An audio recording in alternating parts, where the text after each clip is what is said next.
I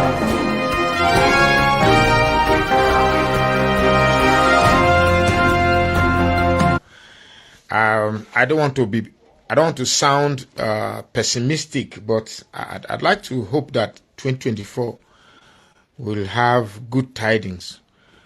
But politically, I doubt that very much. But I strongly believe that our perseverance and those with good consciousness, good heart will have what they rightfully desire. I pray that God gives you whatever you want.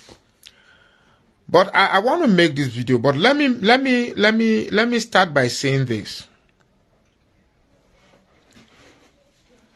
If you are one of those that believe that Nigeria is going to be better than where it is now, I strongly believe that you should have a rethink, because I don't see that happening anytime soon. I don't see it happening soon.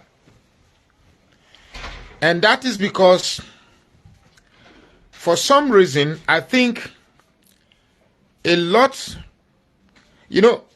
I've been saying this thing, but I've been pretending it's not there. But hard as I try, unfortunately, it's there. There seems to be a concerted resolve by a group of people who insists that Nigeria must remain this bad, because in its current state, it inadvertently benefits them. And in the future, when it comes to the point for us to pay back the excesses of our ineptitude, the burden will fall on the South. Now, don't get me wrong. I have come across certain Igbo traders, and trust me, some of these Igbo traders can be very annoying. Can be very, very, very annoying. But some of these people that come out to paint the Igbos as if they are the only tribe that we should hate, while the Fulanis destroy the country, while the group of the Tinubu Yorubas also bring their own share of destruction of this country. We tend to make it look as if we don't have our own fair share of criticism. We don't have our own share of our ineptitude. What I mean is this: the Igbo man is not in charge of our political realm yet. For some reason, certain people have made it a convenience for them to be hated. So I make bold to say this: so long as we keep hating the Igbos, this country will never be good. So long as we keep hating the Igbos, so long as we keep conniving, ensuring that Igbos never have any political relevance in this country will never be good. And to make it even more ironic is that these same Igbos that you are conniving to suppress will be going better. Let me tell you, in the light of this hike in fuel prices, hike in transport fares, rise in price of food, rise in price of commodities, rise in the cost of living, the Igbos are still the ones that are enjoying better than almost everybody that are suppressing them. Those that are saying, Mile Dibo Fibo, I want you to check the life of those people and the life of the Igbos who say they shouldn't rule. One thing I have learned, one thing I have learned from the Igbos, which I just told in fact, part of the reason why I'm making this video is because of my younger brother. I have a younger brother at home. He should be around, how many years now? 30? 29, 30 years. And every time I keep getting calls from the village that he goes to the village to disturb my father, that he wants to eat. That sometimes he goes, all these village boys now, every family has it. One of those boys that are rascals. that every time they keep calling you to inform you. The boy, I said they should give him the phone. I said, oh, former, are you telling me that your father is 82? At this age, you want to still be depending on your father's pension, which is a little bit less than 70,000 naira. You want to be dependent. I say, if you're an Igbo boy, you would have left the house. An Igbo boy would have gone somewhere to go and survive and in fact, maybe if it's to sell handkerchief but he will go and do something to survive on his own. An Igbo boy will not go depend on his 82-year-old man trying to fight for food. Even if you see an Igbo boy that is an Igbo smoker, instead of that Igbo smoker, he will still try to leave a name, a legacy for himself. So my question is, in the light of the fact that some of this, and trust me, because on this channel, I don't, how do I put it? I don't pretend. I say it the way it is. In the light of the fact that, yes, certain, like my landlord, may he so rest in peace, was annoying. Tells you what to do, there's a landlord that I had who, in fact, yes, but I have said it in some of my other videos that the reason why a lot of people talk about Igbos is because they are the ones that are most itinerant. I am in Plateau State. If I go out today, there's a better tendency that I will run into an Igbo man before I even run into a Plateau man. So they are the ones that avails themselves for people to see. And because they are the ones you see most, they are the ones who we talk. Now, I talk about. What is really the basis? Now, I decide to talk back. I decided to make this a strong topic because of the revelations of the presidential election, particularly in the Southwest. The Yoruba guy who said that Mile Dibofibo, you can't expect me as a Yoruba boy to vote for an Igbo man. And this is supposed to be a man of God who is supposed to have attained a level of rationalization that transcends tribal sentiments. Then I saw Adeboye of the Redeemed Christian Church. Now here is somebody who is supposed to have attained the level of spirituality that should enable him to transcend, that his logic should transcend the inhibition of tribalism, yet it didn't happen. I saw the woman that her head was broken, who still came back and voted. I saw the video that was sent to me, urging Igbos to leave a particular community or else they will be driven out. I saw many things and I'm like, why the Igbos? And now the recent destruction of Ladipo market, what the market, and all this indirect attempt to ensure that Igbos are taken out. And I'm like, okay, if it was Tinubu, excuse me, give me my handkerchief. If it was Tinubu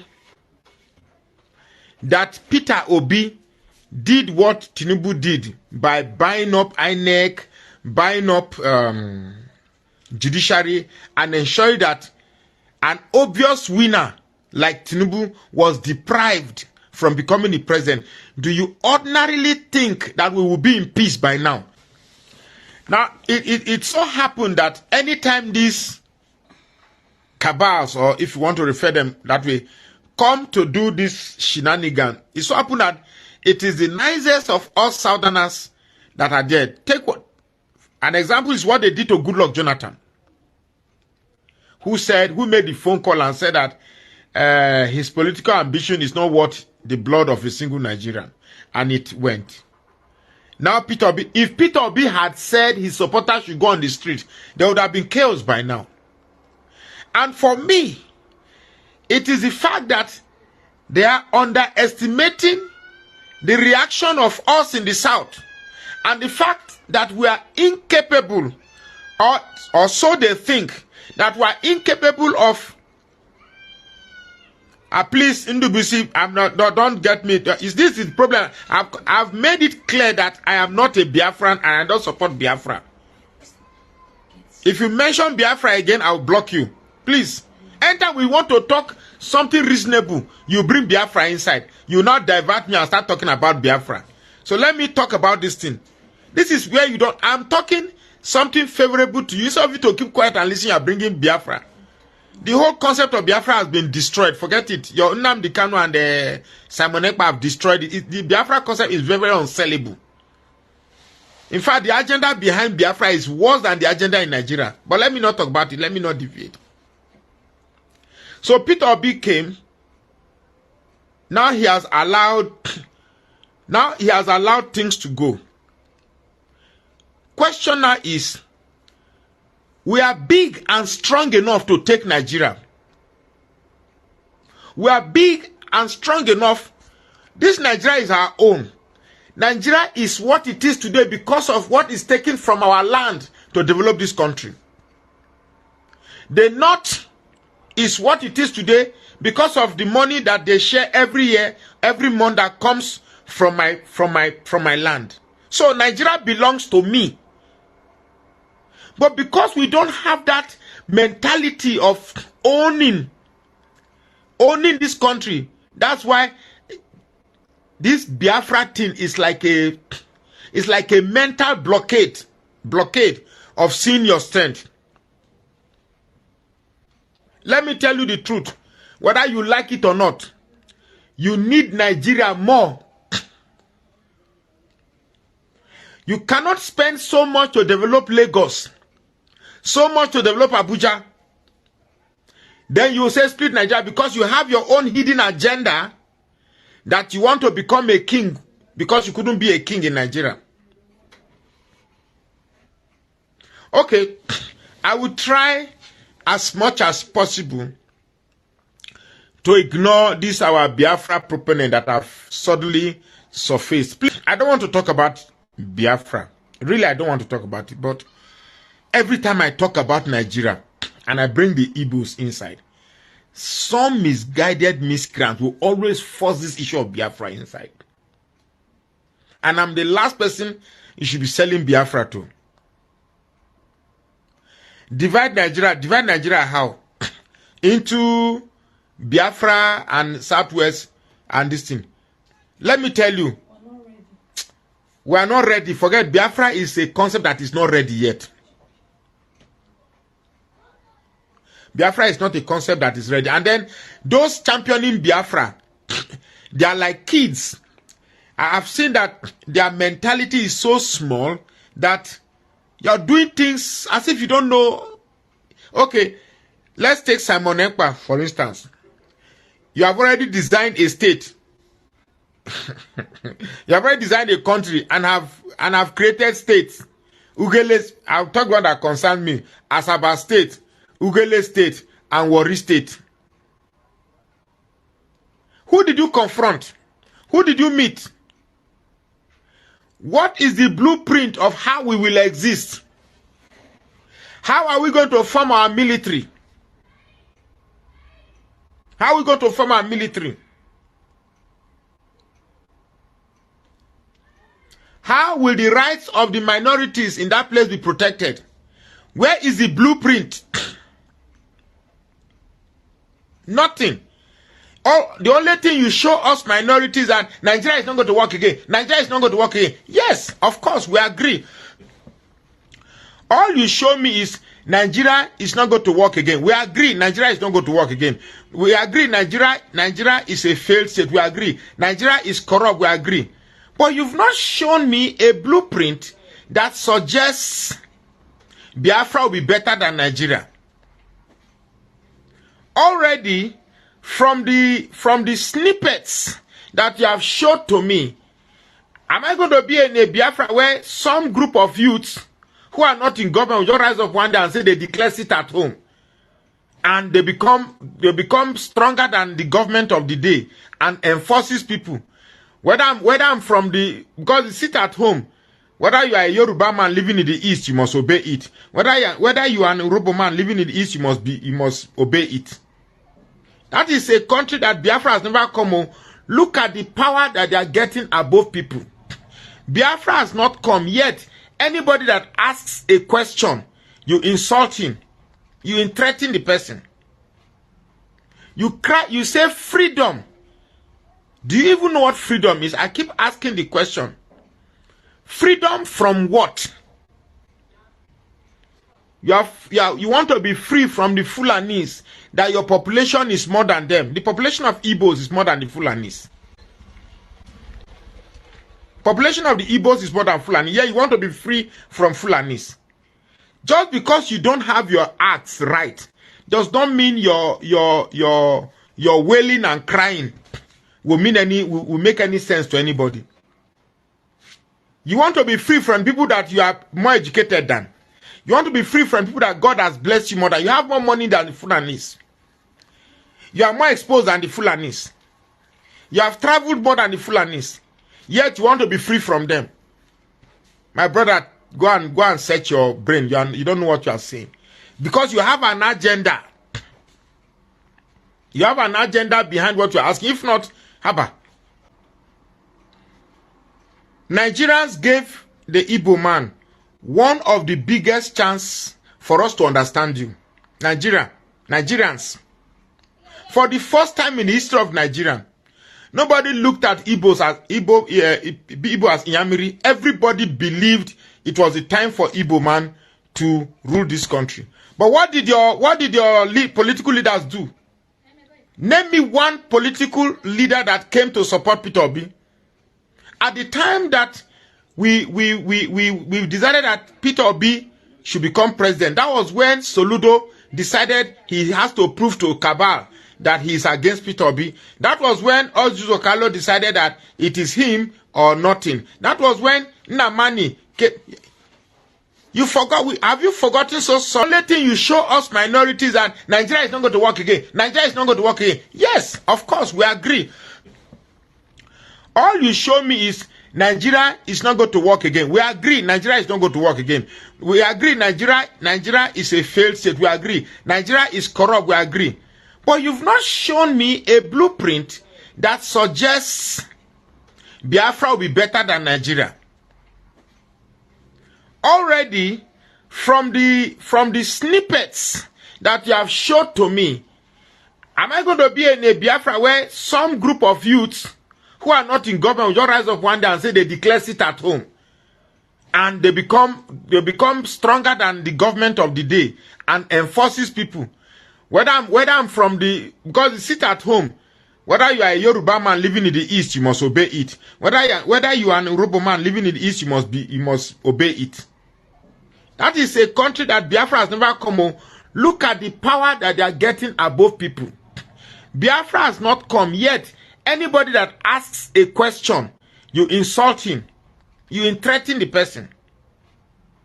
You cry, you say freedom. Do you even know what freedom is? I keep asking the question. Freedom from what? You want to be free from the Fulanis, that your population is more than them. The population of Igbos is more than the Fulanis. Population of the Igbos is more than Fulani. Yeah, you want to be free from Fulanis. Just because you don't have your acts right, does not mean your wailing and crying will make any sense to anybody. You want to be free from people that you are more educated than. You want to be free from people that God has blessed you more than. You have more money than the Fulanis. You are more exposed than the Fulanis. You have traveled more than the Fulanis. Yet you want to be free from them. My brother, go and set your brain. You don't know what you are saying. Because you have an agenda. You have an agenda behind what you are asking. If not, haba. Nigerians gave the Igbo man one of the biggest chance for us to understand you. Nigerians. For the first time in the history of Nigeria, nobody looked at Igbo as Inyamiri. Everybody believed it was the time for Igbo man to rule this country. But what did your political leaders do? Name me one political leader that came to support Peter Obi. At the time that we decided that Peter Obi should become president. That was when Soludo decided he has to prove to Cabal that he is against Peter Obi. That was when Ozuzo Kalo decided that it is him or nothing. That was when Nnamani came. You forgot, have you forgotten so sudden, all this Indomie generation, that there was a time they made an Igbo man Senate president?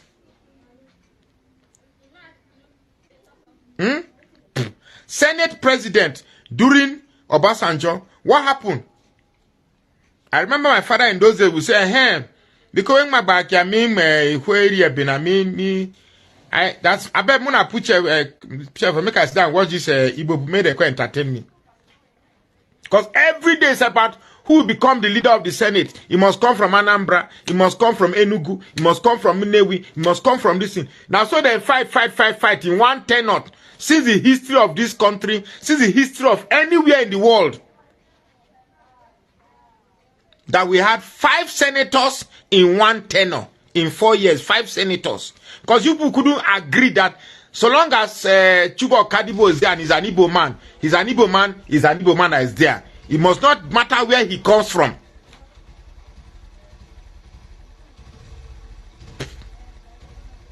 So are you now telling me that if you have Biafra, this mentality will suddenly change? That you not fight where the president come from? No, the president must come from Anambra. The person who will lead the first Biafra Republic must come from Anambra. No, must come from Enugu. No, it must come from Nnewi. Must come from this thing. Are you telling me that when this Biafra come, you will stop referring? People have the choice to have their what they identify with. You will not disturb me to say because my name is Oraka, I'm Igbo. Oraka is Igbo. I should stop. One idiot even have the temerity of telling me that I am a product of all those Igbo men that entered my village and impregnated my woman that I didn't know, my mother, sorry, that I didn't know who. So I'm one of those bastards that Igbo people came to my village to pregnant. You can see the imagination. Out of the abundance of the mouth, out of the abundance of the heart, the mouth speak. I'm here talking a very good topic on why Nigeria cannot develop if the hatred for Igbos come. Who are the people now deviating this topic? The same Igbos that you are trying to make a case for. Is it not enough for you to think? Look at the topic. So long as we keep hating the Igbo people, I now put dash. And my point is that so long as we keep hating the Igbo people, Nigeria will not grow. Who are the ones now deviating this topic? The same Igbos that a non-Igbo is fighting for. The truth is that the Igbo man and political psychology is zero. The Igbo man does not have a political blueprint. You don't have a political agenda. You don't say, okay, this is a political agenda that benefits everybody. What you have is pocket of Igbo people fighting for their own selfish interest. Pockets of Igbo. Soludo was fighting for his own presidential ambition. Soludo is supposed to see Peter Obi. That is his predecessor. He's senior as a governor. He's supposed to respect him, but he can't. It's like the former governor. I watched that video now. It's like the former governor is around because of ego. Because you're not a governor, you're suddenly bigger than the former governor. In fact, I actually didn't come to this. Is not the line of topic I came to do, but I don't like repeating myself. Was it not in our presence that PDP were holding their primaries? And Tambua stepped down for Atiku. When Tambua was stepping down, how many Igbos in that race stepped down for Wike? Because if I don't get it, nobody else will get it. Look, we are our own enemies. Let's not say split Nigeria. Whereas we are the one that blame nobody. All these persecutions that Christians are suffering, Igbos are suffering, Southerners are suffering. Let's not blame you. If you don't blame yourselves, Blame yourself. Everything we're doing here is ourselves, nobody else. So long as we keep hating the Igbos, because let me tell you, I strongly believe that it is, if Peter Obi had become president, he will not bring this tribalism. He will not bring this tribalism there. Tinubu is just like Buhari. Buhari came and ensures that his Fulani cronies benefits from the spoils and wealth of Nigeria. And the same thing Tinubu is doing. Tinubu, today now, because Tinubu is in power, our judiciary is controlled by Yoruba. Our central bank is controlled by Yoruba. NMPC is controlled by Yoruba. Military is controlled by Yoruba. We can't continue like this. We cannot continue like this. Quite frankly, we can't continue like this. We keep electing leaders that are not Nigerian. We keep electing leaders that are tribal champions. Buhari was a Fulani champion that came to represent and carry the torch of the Fulanis. Tinubu is a Yoruba champion that came to carry the torch of the Yorubas. Why I supported Peter Obi? Because I saw in him, he was not coming to play this card of Igbo. Igbo, carry torch of Igbos. I sincerely believe that Peter Obi would have played the card of Nigeria or carry the torch of Nigeria. And those who think they own Nigeria wouldn't have allowed him, because it would definitely spoil the status quo that enables them to eat where they didn't sow. So, whether you like it or not, we must place our priorities right. Let me tell you, the Hausa man, even if you go and sleep with his wife, and the same person is the one contesting presidency with Southern, he will not say, hey, that man a useless man, not the man where he sleep with my wife, daddy. No, he will still vote for him, because he places the interest of his region first before any personal beef. Our own for where? For where? We'll carry personal beef. All right, guys. Good morning, good afternoon, good evening to every one of you. Thank you very much for your time with us this evening. Today's Wednesday, 3rd January 2023. I appreciate you all. I have to come in here because we still have a couple of minutes to go on this Oraka's video. I saw someone just commented now saying that this one is coming from Thomas Mary Edigbo. He said he pretended, let me put it on the screen. That is your comment right there. He pretends to be pro-Igbo. He talks from the two sides of his mouth. Please, you should edit this man topic before you bring it here. That is where I have problem with you. How many times do we edit Tinubu's video before we bring it here? How many times? How many times do we edit any video to do with APC before we bring it here?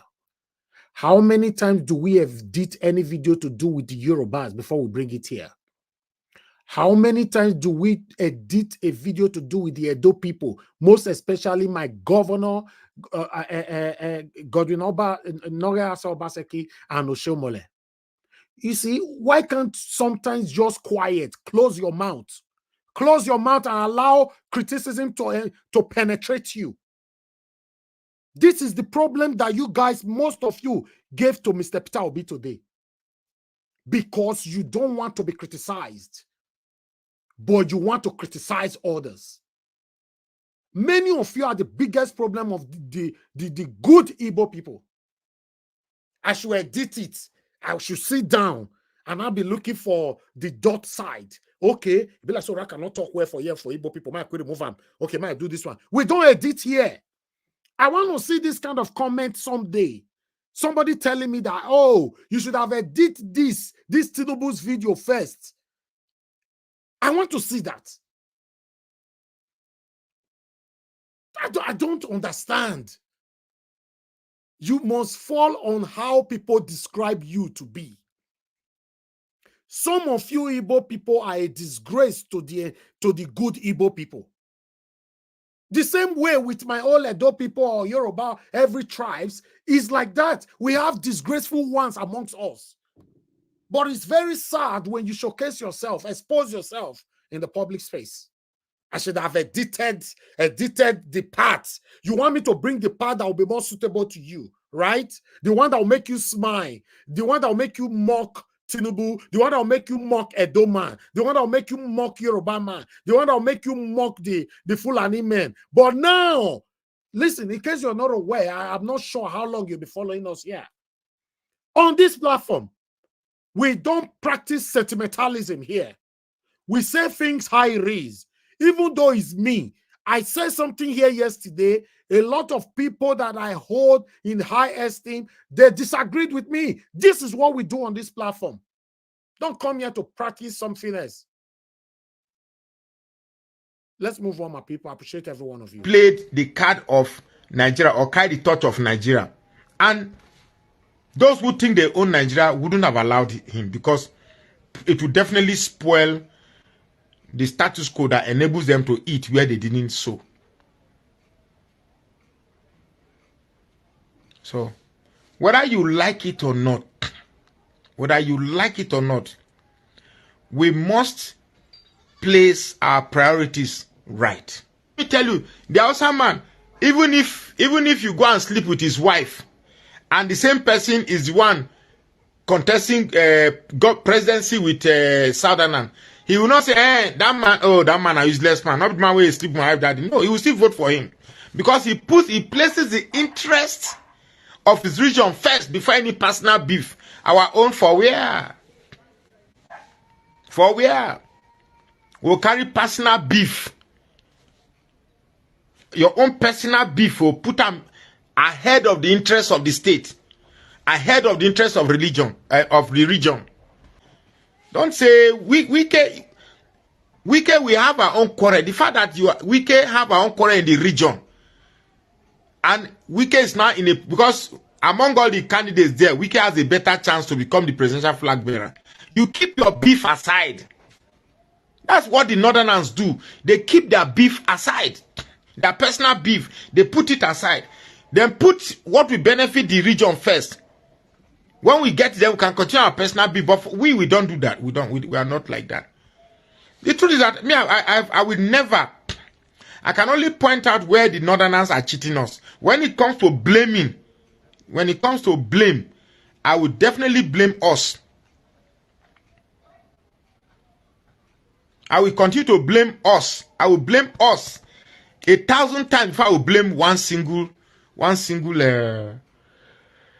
man. The Hausa man is not our problem, it is us. We are so damn wicked. We are wicked, eh? We are wicked. You say the South is safe. The South is safe. You say, somebody will call me that, hey, how are you people coping in the North too? Look, anytime I enter this town, whether I enter 3 o'clock, I will come back home. If an Hausa man goes to a village. All right. Sorry, guys. I have to quickly respond to Dominion Omorodion. Thank you very much for bringing my attention to that. So we just come up for 2023. So the title was mistakenly put there. So, but that has been corrected to 2024. God bless you. This is what we want here. We're not perfect here. Please follow us bumper to correct us. We are human beings. Nobody's perfect. We're not claiming perfection here. God bless you, Dominion, once again. Thank you very much. Speaker Osama say, Wallahi dan la tunji afamuna kan wahala kan hanya. Dan la katema ka kai ni koye. The man will not even ask him how much. He will just pick him. Whether he will just pick him in that car. If it's an Hausa, he will pick him immediately. If you take him to the village, just say to bring whatever you have. He will give you. That's the Hausa man for you. Our own is money. We have placed money, and the love for money has destroyed whatever sense that is remaining in us. The Hausa man does not put money first. The Hausa man puts humanity first. We don't have that humanity. It's about me, money, me, money, me, money. If we put the love of humanity first, if we place the love of humanity first, 90% of our problems as Southerners is solved. 90% of the problems of the South is solved. But we place the love for money. We too love money. We too love money. Here, in just like this. I'm not saying it's 100% correct too. You get me? But I can go to the bank and pick 2 million, 3 million, put in a small handbag and enter machine, keke na pep, come. All those people that are doing POS here, they just go to the bank, POS, come. But in the South, they no say you they go bank every day, they go follow you, kill yourself if possible. It's not an individual matter. That humanity, we don't have it in the South. That love for money, that is not an individual thing. It's a cultural thing there. If you go to the South and you appear to be stranded, stop a machine. Say, please, I don't know where I'm going. The likelihood of that machine to cheat you is about 80%. Here in the North, if you tell a machine man that you are stranded, he will take you exactly to where you are going. The worst he will do that maybe want to cheat you, will say, okay, give me what you want to give me. That is expected you give him dash. Come on, don't tell me I am old enough. I'm talking from experience.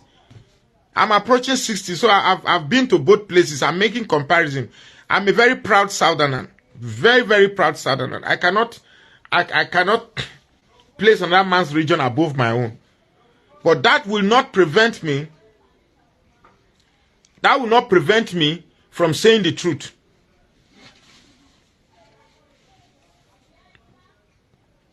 Please, no insult on this phone. Don't insult anybody. I don't encourage insult. But what I'm telling you is this. Our love for money, Kai, is bigger than our love for humanity. Our love for money is bigger than, is too much, it's too strong. So all I'm just saying in this video is that, look, every Nigerian should learn to accept the Igbos for who they are. This is how God made them. They are hustlers, they are survivalists, they struggle to make ends meet. So, and that is not enough reason to hate them just because they choose to survive. Yes, you might have some few miscreants, just as you have them in Urobo, you have them in Hausa, you have them in Yoruba.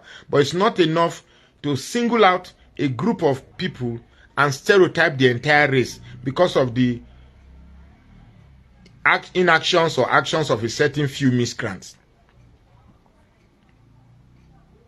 That particular statement now from Oraka, some of the miscreants here not go see that part. They will capitalize on the other side because they don't want to be criticized. Why the good and wonderful, brilliant, educated Igbo people loved Igbos, they will understand what it means. They will accept criticism and move on. Because I'm already seeing another comment here, already here now. It's so shameful that some people cannot just shut up and allow to be criticized. Tell me how you want to learn if you don't want to be criticized. It's a big problem. It's one of the problems we are facing in Nigeria. You don't want to be criticized. Some of you will marry. Your wife can never say no to you. You say, oh, I'm a traditional man. My wife has disrespected me. No, equal. I don't go agree. Because many of you are a disgrace. I'm saying this. This is the problem we have today. The problem we have in Nigeria is not just the government. I mentioned it yesterday. I said the people themselves, we the people, we are also a big problem to ourselves. Maybe the stupidity is what the satanic government see or saw in us. That's why they are capitalizing on it to make life miserable for many Nigerians. Because we don't have unison amongst us. Everybody talks from their mouth. Nobody want to talk and agree in a group and let's do something together. If you gather now with 10 people and say, let's do something together, you will see 9 that will oppose it. That thing will never work. They're not going to ever let them work. That is why we are where we are today. We will bring issue of Yoruba here. They will criticize Yoruba from beginning to the end. You don't go see Yoruba person for comment section talk. In fact, most Yorubas go join us, criticize themselves. We go bring Obaseki, bring my Edo people come here. Me, myself, as an Edo man, I go bring my Edo people come here. We go criticize them. And we will play a funny video to destroy them totally. You always see my Edo people, they will talk for here. When you reach Igbo, you see the miscreant as described by Magnus Oraka. They will jump out from their corner. We can't go nowhere with this. We are not going anywhere. We have a long way to go. I keep saying this thing. We have a long way to go.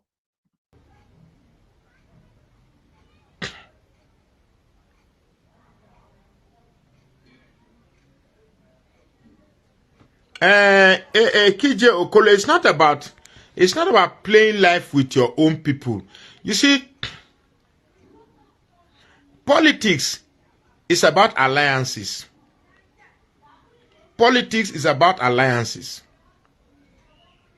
If the Yorubas are, if Nigeria is, let's say, theoretically, if Nigeria is at war, I can tell that the Yorubas will have other ethnic nationalities that will align with them and fight on their behalf.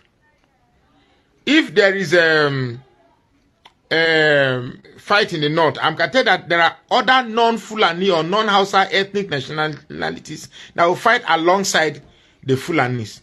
You, the Igbos, if there is a scuffle today, how many non-Igbo nationalities will be proud to fight alongside the Igbos? These are questions you should ask yourself. The next thing you answer now is envy and jealousy. Most of these traders, they will say it's envy and jealousy. It's not envy and jealousy. You go and ask yourself why. Nobody's envious of you. At least I can only speak for myself. I can't even remember when I remotely felt I was jealous or envious of the Igbo man. Never. But I certainly don't like the attitude of some of them. Because if you meet a rational Igbo man, trust me, they are fun to be with. Fun to be with. Exceptionally good ones. But the loud-mouthed ones, especially these traders that came from the village very poor, they made some few money, they can be very annoying sometimes. And even at that, it's some of them. But it doesn't change the fact that the only person that can change this country, I say it without any equivocation, is an Igbo man. Only Igbo man can change this country. All this Tinubu, Buhari, they play regional politics, northern politics, Yoruba politics. Peter Obi would have played for the first time because Jonathan had played a national politics. Because when what Jonathan was doing, we from the side, we didn't understand it. Jonathan was playing a political administration that was 10, 20 years ahead of our own realization. So we didn't know it. So if Peter Obi had come, we would have understood it. Because I know that one thing Peter Obi definitely would have done was to open the seaports that were in other regions. To leave the seaport alone in Lagos is hypocritical and pure economic bias and detrimental to the rest of us in the south, south, and southeast. But I will still maintain that the only people shortchanging themselves in politics are we from the south. Because we have not even formed a bloc. The south-south does not want to work with the southeast. The southeast maybe wants to work with the south-south, but on a senior brother, junior brother level. And the south-south does not want that type of arrangement. And there lies the problem.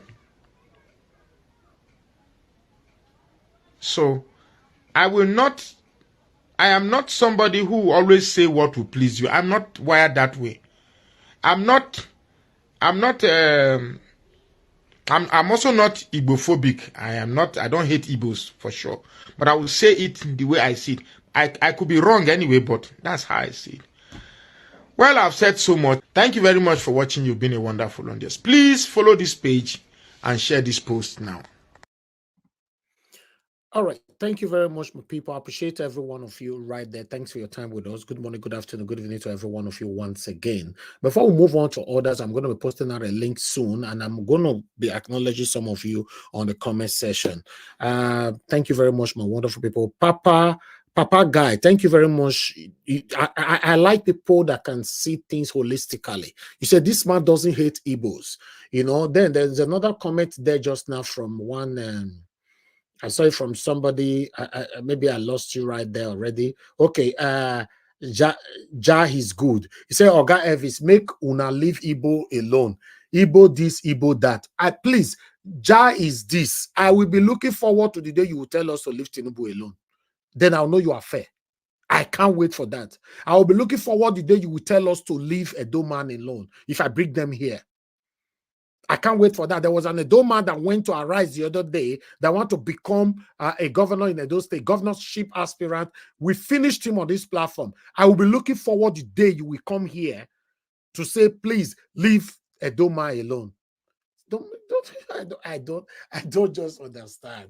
Kai, God will bless all the good Igbos that allow criticism. God will bless all the genuine Igbo people. The same way all the genuine Edo people. We have them in all tribes. We have them.